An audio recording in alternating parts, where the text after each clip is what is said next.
बुंदेलखंड के सूखे पठारों पर बसा था एक गांव, माधोपुर। वहीं एक टूटी फूटी झोपड़ी में रहता था शिवा, एक गरीब, मेहनती और ईमानदार युवक, जिसे किस्मत जैसे बार बार धोखा देती रहती थी। शिवा खेत में फावड़ा चला रहा था। तपती धूप में पसीने से लथपथ चेहरा पर हिम्मत अब भी बाकी थी। खेत बंजर पड़ा था, पानी की एक बूंद तक नहीं थी।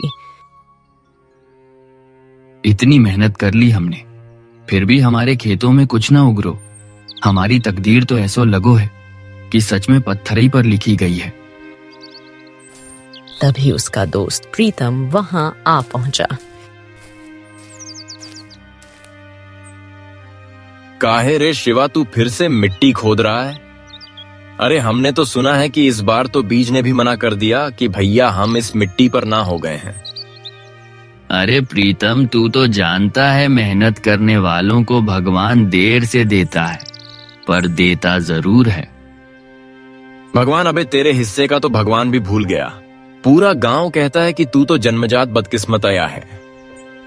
हाँ, ज्यादा खीखी करके दाया ना दिखाओ बड़े आए। हमने भी सुनो है लोग का कह रहे, पर प्रीतम सही बताएं तो हमारे अंदर से ना एक आवाज कहती है कि हमारी तकदीर बदलेगी। जब कोई भी ना मानेगा, ना पूरे गांव में, तब भी हमको लग रहा है कि हमारी तकदीर तो बदलेगी। हाँ, अबे तू भी ना शिवा सपनों की रोटी पर जिंदा है। कम से कम हमारा दिल तो जिंदा है, प्रीतम, और उम्मीद भी। प्रीतम हंसते हुए वहां से चला गया।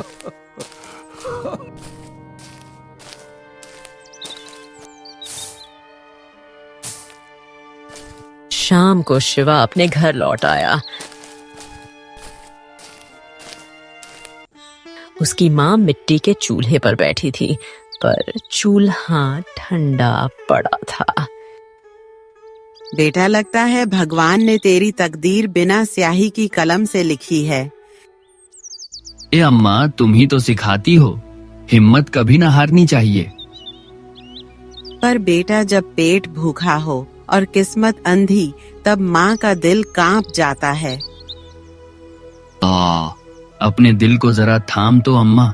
तू देखना, जिस मिट्टी को सबने छोड़ा है ना, वहीं हम एक दिन सोना उगाएंगे। हाँ, तेरा भरोसा अभी भी नहीं टूटा। हवाओं भरोसों अभी ना टूटो अम्मा। तकदीर को हम नहीं चुन सकते, पर तकदीर से हारना भी तो जरूरी नहीं है ना। तू बस हम साथ दे अम्मा, फिर देख हम का कमाल करते हैं। कुछ देर बाद शिवा सो गया।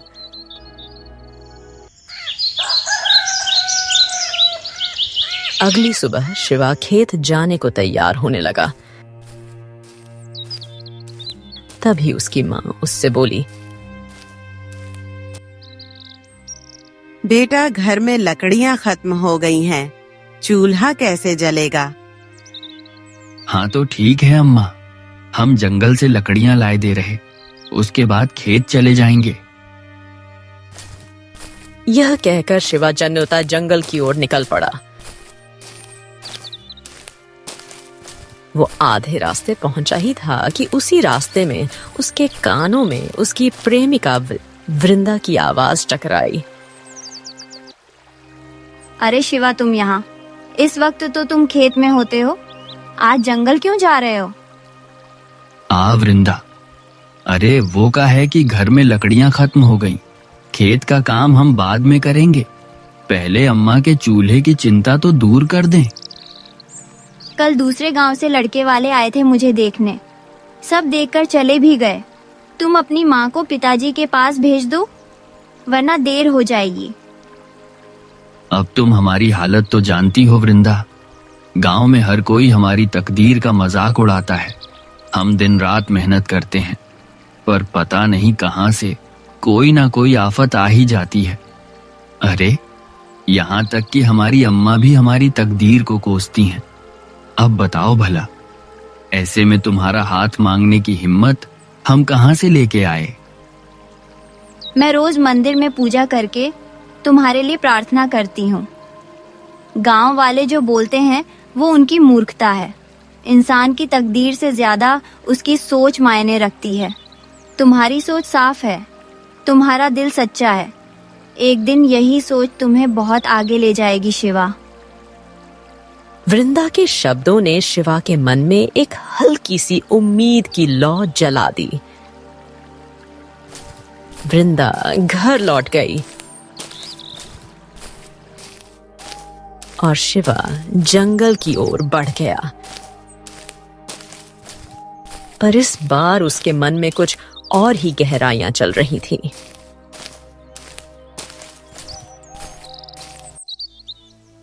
अरे कभी भी कुछ ठीक काहे नहीं होता है, हमें समझ में नहीं आ रहा। मेहनत करता हूँ, दुआएं भी मिलती हैं, अब फिर भी हर बार सब बिगड़ ही क्यों जाता है, समझ नहीं आ रहा। गहरी सोच में डूबते हुए वो जंगल में लकड़ियां काटने लगा। थोड़ी देर बाद उसने लकड़ियां बांधी और वापस गांव की ओर चल पड़ा।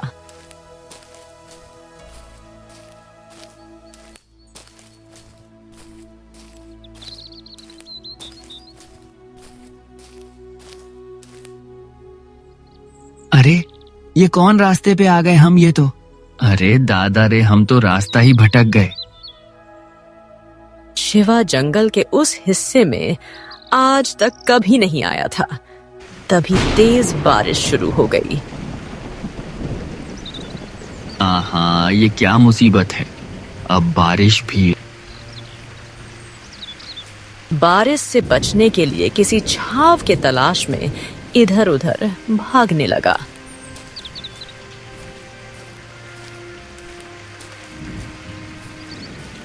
तभी उसकी नजर एक पुरानी वीरान हवेली पर पड़ी। हाँ, ये तो शायद वही हवेलियां हैं जिसके बारे में कहा जाता है कि यहाँ से तो अजीब अजीब आवाजें आती हैं। हे भगवान, ये तो बरसों से वीरान पड़ी है और बारिश के चक्कर में चल भाई।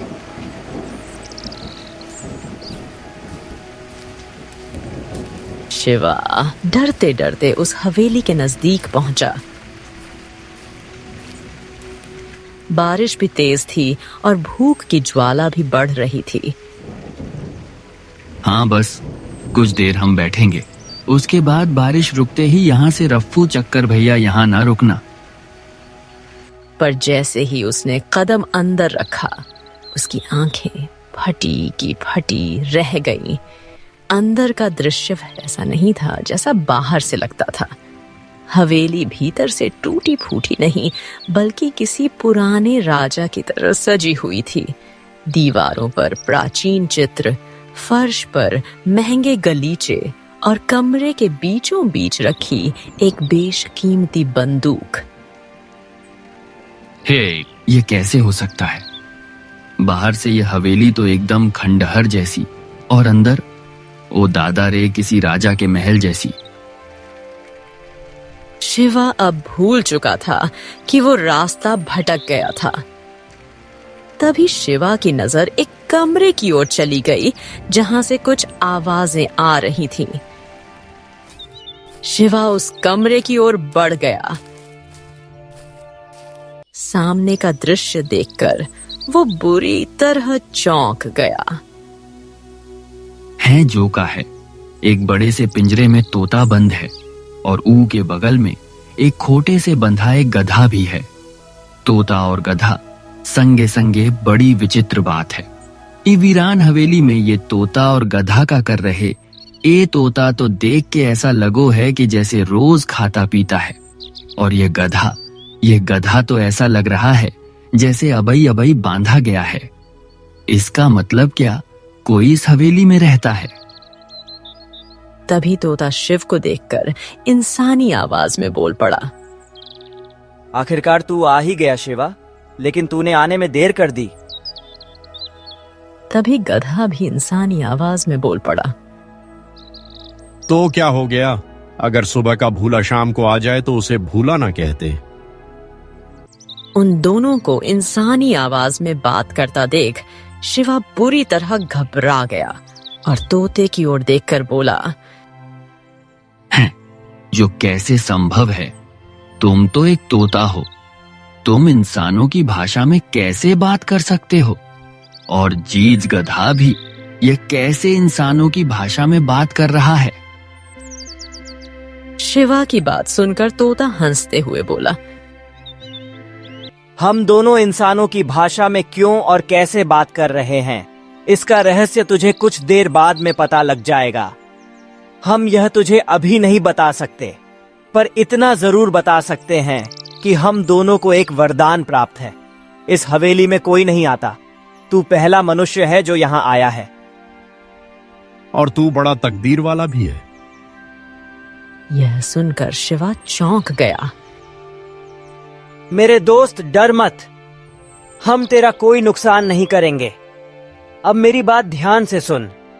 मुझे वरदान मिला है कि मैं इंसान को सही राह दिखा सकता हूँ, और मेरे दोस्त गधे को वरदान मिला है कि वह इंसान को विनाश की राह दिखा सकता है। का मतलब?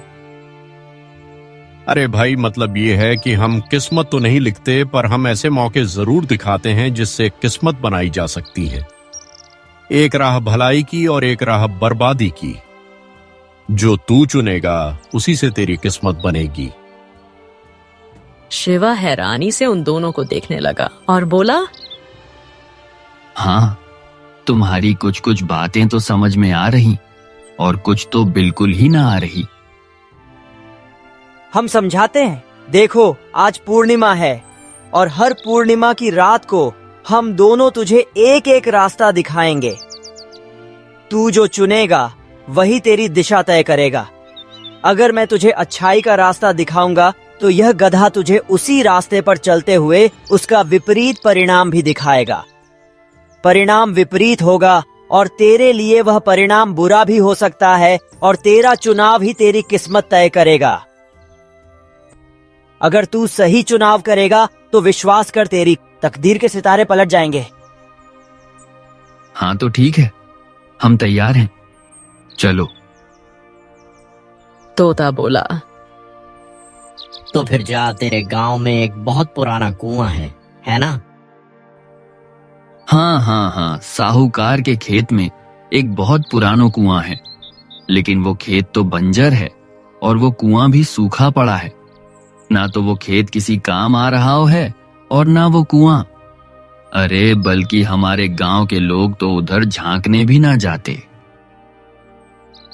लेकिन तू जा, उस कुएं में एक तांबे का बक्सा है। तुझे कुएं के अंदर उतरना होगा और कुएं के अंदर घना अंधेरा है। जब तू तलाशी लेगा तो तुझे वो बक्सा मिल जाएगा। उस बक्से में बेशुमार सोने चांदी के गहने रखे हुए हैं जो एक राजा के हैं। हाँ, अब वो राजा इस संसार में नहीं है। हजारों साल पहले वो इस दुनिया को अलविदा कह चुका है। उसने वो गहने वहां छुपा कर रखे थे। तू उन गहनों को हासिल कर सकता है और अमीर बन सकता है। यह सुनकर शिवा खुश हो गया। वो जाने ही वाला था कि तभी गधा बोल पड़ा, लेकिन रुक जा, अब मैं तुझे इसका विपरीत परिणाम बताता हूँ। उस कुएं की दीवार बहुत कच्ची है क्योंकि वो वर्षों से सूखा पड़ा है। जब तू बक्सा निकालने लगेगा ना, तब दीवार गिर सकती है। तू घायल भी हो सकता है। चोट इतनी गहरी हो सकती है कि तेरी मृत्यु भी हो जाए। इससे बेहतर एक दूसरा रास्ता बताता हूँ। सुन, तू सीधे साहूकार की हवेली में घुस जा। वहाँ एक कक्ष है जिसे साहूकार बंद नहीं रखता, लेकिन उस कक्ष में बहुत सारा सोना चांदी रखा हुआ है। इस रहस्य को केवल साहूकार जानता है। तू चोरी कर ले, किसी को शक भी नहीं होगा। उस कमरे में भी बहुत अधिक सोने और चांदी के गहने रखे हुए हैं।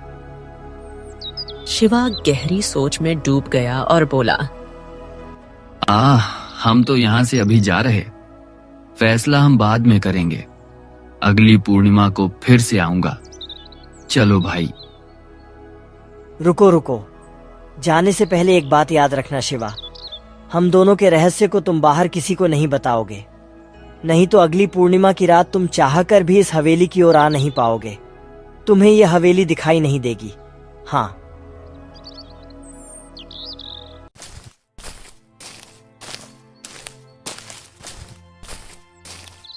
शिवा सीधे साहूकार के बंजर खेत की ओर चला गया। खेत की ओर जाते हुए वो बड़बड़ाने लगा। हमें तो लग रहा है कि इस बार वाकई में हमारी तकदीर बदलने वाली है।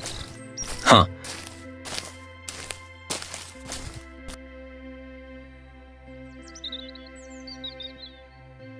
शिवा कुएं में उतर गया। उसे वह तांबे का बक्सा मिल गया। शिवा बक्से को लेकर कुएं से बाहर आ गया और रात के अंधेरे में अपने घर की ओर चल पड़ा।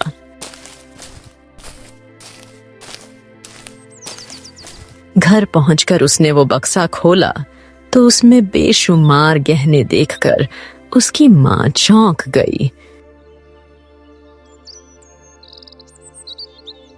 इतने सारे सोने के गहने तेरे पास कहाँ से आए? अरे अम्मा, बस समझ लो यही हमारी तकदीर में लिखा था। और अम्मा, विश्वास करो, तुम्हारा बेटा कभी चोरी ना कर सकता। मुझे पूरा विश्वास है तू कोई गलत काम नहीं कर सकता।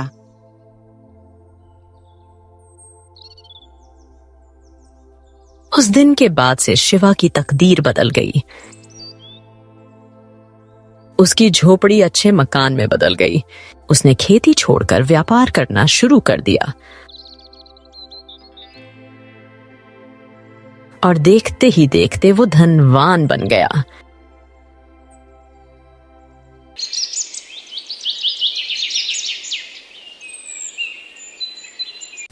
दूसरी पूर्णिमा की रात पर शिवा दोबारा उस रहस्यमयी स्थान पर जा पहुंचा।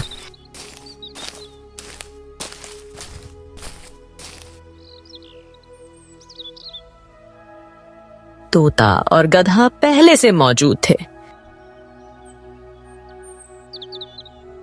लगता है तूने अच्छाई के रास्ते को चुना। चलो, अच्छा है। अब देख तेरे साथ क्या होता है। अब मेरी बात ध्यान से सुन। राजा चंद्रसेन अपने महल में युवकों की परीक्षा ले रहा है। जो जीत गया उसे दरबार में संदेशवाहक बनाया जाएगा। तू जाकर भाग्य आजमा, भले ही कठिन हो, लेकिन जा। लेकिन अगर तू वहां गया तो तुझे पहरेदार मारेंगे। तू क्या करेगा? क्या वहां पे जाकर राजा की सेवा करेगा? अरे, सीमा पर एक सराय है, वहां से व्यापारियों का माल लूट और जल्दी अमीर बन जाएगा। हाँ,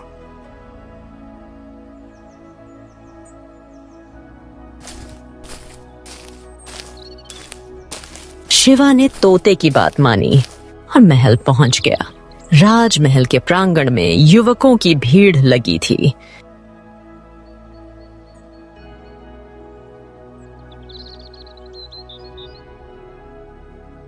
हाँ, आज 3 परीक्षा लेंगे, बल की, बुद्धि की और धैर्य की।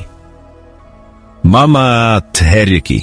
जो इन तीनों में सफल होगा वही बनेगा हमारा विशेष संदेशवाहक। पहली परीक्षा बल। राजा की ओर से 2 सैनिक आते हैं।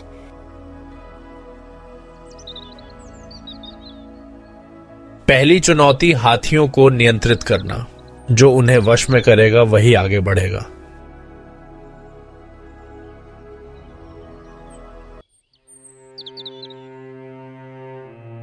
शिवा हाथी के सामने आता है। शांति से उसकी आंखों में देखता है।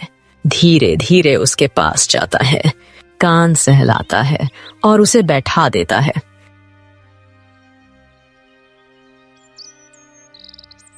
ओए, इसने तो कर दिखाया। हाँ, शाबाश। अगली परीक्षा बुद्धि की परीक्षा। बुद्धि एक पहेली है। 4 दीवारों में बंद हूं मैं दिखता ना मैं चलता, मेरे बिना सब मौन है, मुझसे ही हर बात ताएगा बीबा हर। शिवा सोचते हुए बोला, हाँ, हर बात पलता मौन। हाँ, उत्तर है शब्द। हाँ, बिल्कुल सही। और अब तीसरी और सबसे कठिन परीक्षा, धैर्य।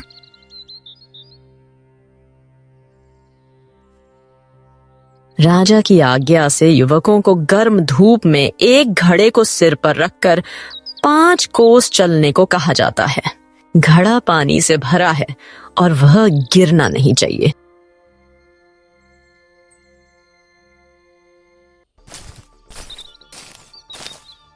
शिवा पूरे रास्ते मौन, शांत, संयमित रहता है। घड़ा नहीं गिराता। अब मैं नहीं चल सकता। अरे मेरा तो पानी छलक गया। लेकिन शिवा ने ना पानी गिरने दिया, न थकावट दिखाई। वो 5 कोस चलकर समय पर वापस पहुंचा।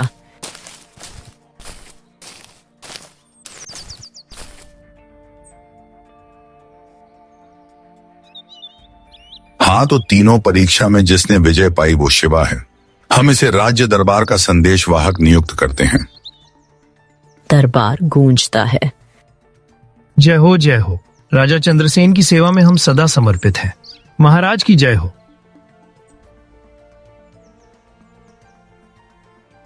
इस तरह शिवा ने दूसरी पूर्णिमा पर भी अच्छाई का रास्ता चुना और उसके जीवन ने एक और मोड़ ले लिया। गांव वालों ने शिवा को हमेशा फूटी हुई तकदीर वाला समझा था। कोई उसे देखना तक पसंद नहीं करता था। लेकिन जब उसकी मेहनत रंग लाई और वो राज दरबार का संदेशवाहक बना तो पूरे गांव की सोच बदल गई। अरे भाई, शिवा तो अब तकदीर वाला बन गया रे। जैसी तकदीर पलटी है वैसी शायद किसी की पलटे।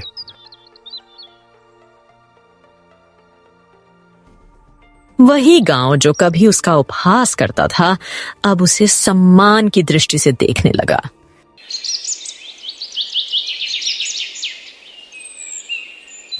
कुछ समय बाद गांव का मुखिया स्वयं उसके घर आया।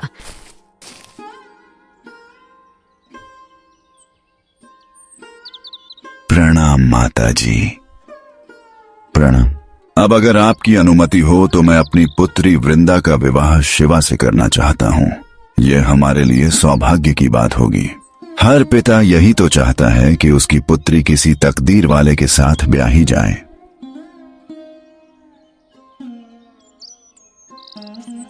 शिवा मुस्कुरा दिया, मन ही मन सोचने लगा। हाँ, तकदीर भी कैसो कैसो खेल दिखा रही। जो कभी मेरा नाम नहीं सुनना चाहता था वो आज अपनी बेटी का हाथ मेरे हाथ में देना चाहता है।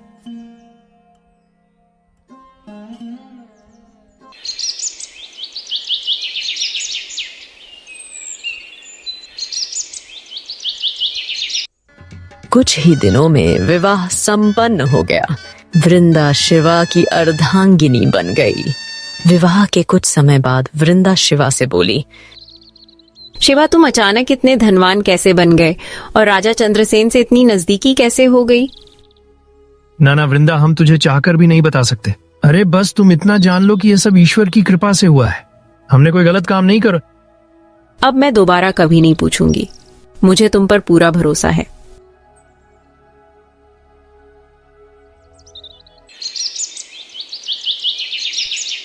समय बीतता गया, लेकिन पूर्णिमा की रात शिवा को फिर से तोते और गधे की याद आई। उस रात कुछ खींचता हुआ उसे हवेली की ओर ले गया। हवेली की दहलीज पर कदम रखते ही दीवारें कांप उठी। अंदर बैठा तोता और गधा शिवा को देखकर चौंक उठे।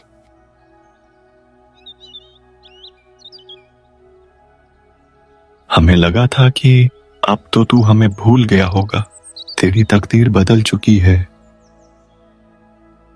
अरे ऐसा कैसे हो सकता है? मैं भला तुम दोनों को कैसे भूल सकता हूं?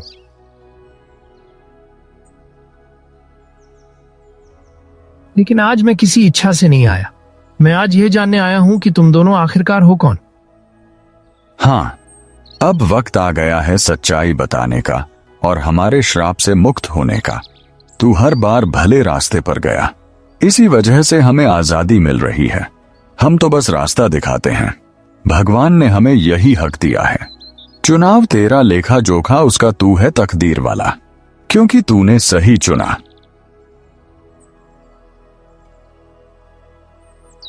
तो क्या तुम सच में हमारी मदद कर रहे थे या हमें भटका रहे थे? हम इस हवेली के श्राप हैं। सुनो, 100 साल पहले यहाँ के राजा ने तकदीर पर शोध करने की ठानी थी। उसने सोचा कि अगर इंसान की आत्मा में प्रवेश किया जाए तो उसकी तकदीर की रेखाएं देखी जा सकती हैं। और फिर राजा ने मंत्र रचे, लेकिन ईश्वर नाराज हो गए। राजा तो खत्म हुआ, पर उसके 2 सेवक हम इस श्राप में फंस गए। हमारे श्राप की मुक्ति का मार्ग यही था कि हम एक मनुष्य को 2 राहें दिखाएं और वह हर बार अच्छाई की राह चुने।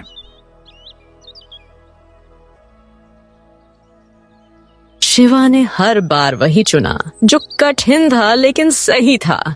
उसी क्षण तोता और गधा रंग बिरंगे प्रकाश में बदलकर 2 पुरुषों के रूप में प्रकट हुए और फिर अंततः अदृश्य हो गए। शिवा को कोई आश्चर्य नहीं हुआ, उसे सब ज्ञात हो चुका था। हाँ, तो अब मैं इस रहस्य को हमेशा बनाए रखूंगा। तुम लोगों का बहुत बहुत धन्यवाद। इतना कहकर शिवा मुस्कुराया और हवेली से बाहर निकल गया। तकदीर वही करती है जो इंसान के कर्मों से जुड़ी हो। जो सही राह चुनता है, तकदीर खुद उसके आगे झुक जाती है। शिवा की कहानी बस एक कहानी नहीं, हर इंसान के अंदर छुपे उस तकदीर वाले की गवाही है।